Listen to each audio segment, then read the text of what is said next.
Olá, seja novamente muito bem-vindo ao canal A História é uma História. Antes de iniciar esse novo vídeo, eu gostaria de convidá-lo, a caso você goste, de curtir, inscrever-se no canal, marcar a opção do sininho para ser informado de futuras publicações e, caso deseje, deixar o seu comentário. Pois bem, a discussão que vou propor hoje tem a ver com uma das batalhas que ocorreu durante as Guerras Médicas. Durante o vídeo anterior, quando nós tratamos dos 300 de Esparta e da Batalha das Termópilas, eu mencionei en passant a Batalha de Maratona, que inclusive é considerada por muitos historiadores como a principal batalha da história da humanidade. Por quê? Porque até então os persas jamais haviam sido derrotados pelos gregos em todos os outros embates que tiveram. E a partir desta vitória, toda a península grega, as cidades-estado, sejam os atenienses, os platenses, os espartanos, os coríntios, os tebanos, todos passaram a ter um novo ânimo, percebendo que o inimigo não era tão invencível assim como eles costumavam acreditar. Mas na verdade, a nossa conversa hoje tem a ver com a Batalha de Maratona, de uma das tradições que essa batalha produziu na história. E quero usar isso para tentar demonstrar como procedemos a uma investigação histórica diante de um suposto fato histórico para o qual não há nenhuma prova ou comprovação material. Então, a escolha do tema deste vídeo tem o seguinte motivo. Faz alguns anos eu estava assistindo a um programa do History Channel que contava a história da Batalha de Maratona. Até aí tudo bem, é um assunto normalmente abordado quando se fala da história antiga. No entanto, eu fiquei pasmo quando durante a exibição foi contada a história do corredor Feidípides, que era um atleta e também foi um dos soldados que combateram ali na planície de Maratona. Bem, essa história é uma tradição que o programa mencionou, que terminando a batalha, este corredor Feidípides foi enviado por seus comandantes superiores para correr até Atenas e avisar aqueles que estavam ali, que ficaram, né, na cidade, estavam prontos para entregar a cidade, porque a derrota era previsível, mas então avisá-los que os gregos haviam vencido, e com isso animá-los a resistir e não entregar a cidade. O problema é que a matéria, o episódio, narra esse fato como se fosse um fato histórico. Não é mencionado, ou não foi mencionado, durante a exibição. Infelizmente eu não sei, hoje me parece tentei localizar no YouTube, mas como já faz muito tempo, faz parte da grade do canal, mas não está disponível. Talvez alguém que esteja assistindo o vídeo hoje possa se lembrar disso. Eu me lembro muito bem, porque na ocasião, inclusive, eu enviei um e-mail para a direção do canal, mostrando o erro. Certamente o canal que se propõe a falar de história precisa ter uma consultoria e demonstrar que aquilo que foi passado como um fato histórico é uma lenda, uma tradição, e assim deveria ter sido apresentado.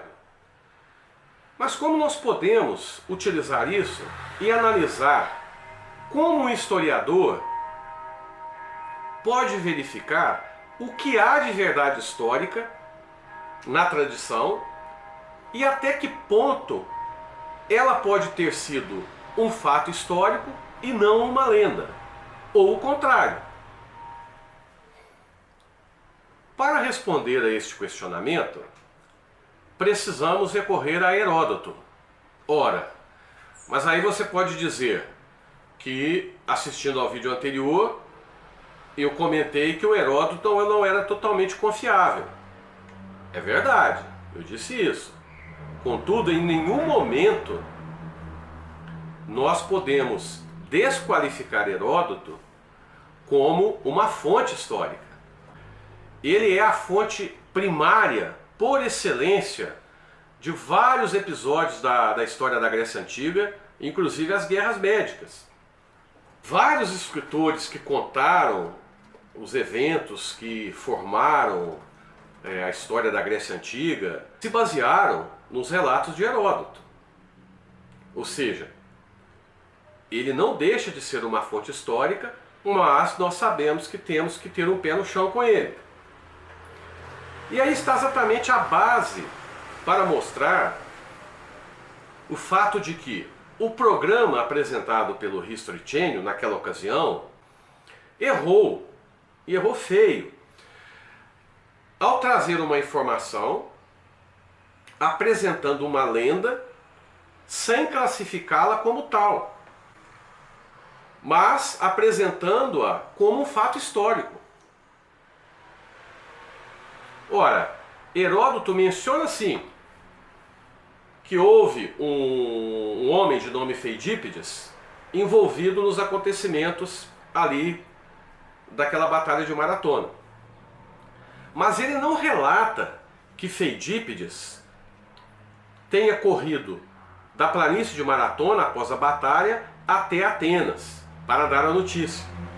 O que o pai da história narra é o seguinte: é que o comando ateniense, tendo em vista a iminente invasão persa e a necessidade de reforços, enviou um de seus homens, exatamente Feidípides, que era um atleta, para correr até Esparta, uma distância de mais de 200 quilômetros, por um terreno muito acidentado, e ali enviaram a mensagem conclamando os espartanos a virem em socorro dos atenienses.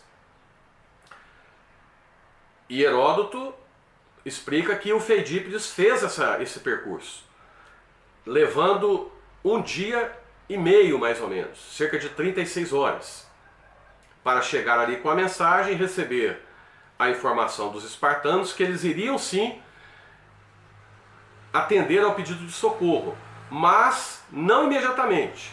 Teriam que esperar passar umas comemorações religiosas, período no qual eles não poderiam se envolver em batalhas. Abrindo aqui um parênteses, era muito comum na antiguidade, mesmo quando houve o início do pensamento filosófico, ainda era comum que os exércitos, que os reis, que o povo inclusive, tivesse muito ainda a influência da cosmogonia, ou seja, uma visão de mundo dirigida por deuses, por entidades não humanas. Com o tempo, evidentemente, passou-se a ter um conceito mais cosmológico do universo, do mundo. Fechando parênteses, agora temos um problema. A partir desta narrativa da ida de Feidípides até Esparta para pedir socorro, o nome dele não é mais mencionado por Heródoto. Ou seja, não existe nenhuma base ou nenhuma fonte que coloque Feidípides na batalha de Maratona, muito menos que tenha corrido após o final dos combates até Atenas, dando aí origem à lenda. Heródoto não o menciona mais, o que não quer dizer que ele não tenha estado lá, dias após ter retornado da sua missão em Esparta. Não sabemos se relatos orais, por exemplo, daquela época e um pouco posterior, narraram o que hoje nós temos como lenda, contaram aquilo como história. Ou seja, que após os gregos terem vencido os persas em Maratona, ele, Feidípides, tenha sido novamente enviado para uma mensagem, agora sim, após o final da luta, e entregar esta feita a informação da vitória ateniense. Ora, é neste momento que a objetividade que se almeja ao se escrever a história encontra-se em dificuldades. E é aí que o historiador precisa se valer de uma certa dose de subjetividade e de inferência para tentar desenrolar o nó e tentar alcançar, se não uma verdade cabal, ao menos uma possibilidade verossímil. Façamos o seguinte raciocínio. Nós sabemos por Heródoto que lutaram em Maratona cerca de 30 mil persas e 10 mil atenienses. Ele menciona esses números? Não. Ele não menciona especificamente esses números.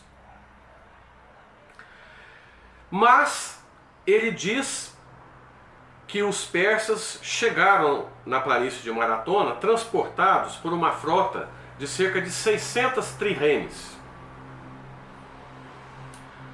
Nós sabemos, pelo estudo daquela época e daquelas batalhas, que em geral uma trireme transportava em torno de 50 homens. Então 600 transportando 50 homens, nós chegamos a 30 mil.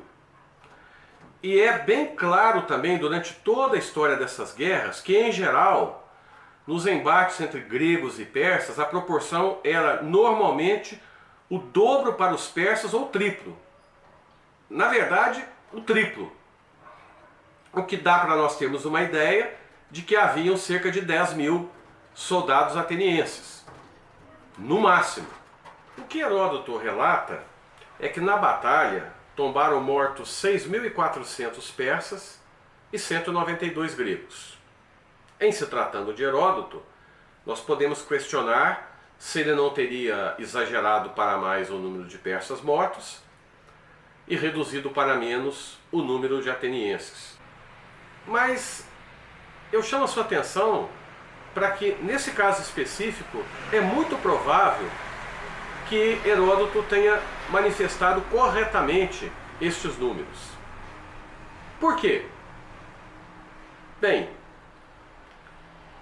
após a batalha, os gregos sepultaram conjuntamente todos os mortos em uma tumba, que ficou conhecido como um monturo, tipo uma colina ali no local.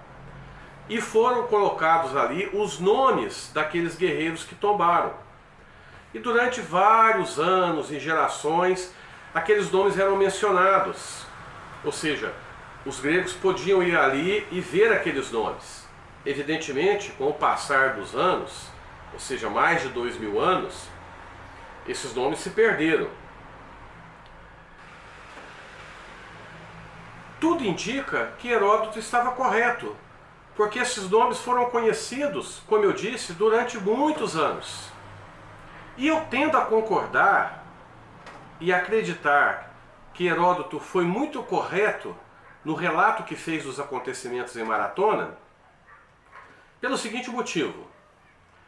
Ele não escreveu que morreram 6.000, ou 7.000, ou 8.000, ou 4.000 persas.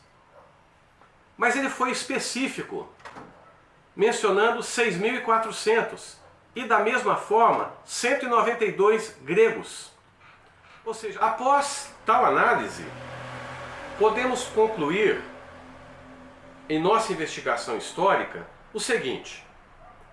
Primeiro, sim, um homem de nome Feidípides pode ter lutado em Maratona e sobrevivido, uma vez que o número de baixas do lado grego foi pequeno considerando a gravidade da batalha. Segundo, não há como nós afirmarmos que um único guerreiro sobrevivente, cansado, tenha sido enviado pelo comando para correr de Maratona até Atenas e dar a notícia da vitória. É mais provável que o grupo todo de sobreviventes, ou alguns deles, tenham se dirigido a Atenas após a batalha. Portanto, a história de Feidípides, apresentada no canal History Channel, não é um fato histórico, mas uma lenda.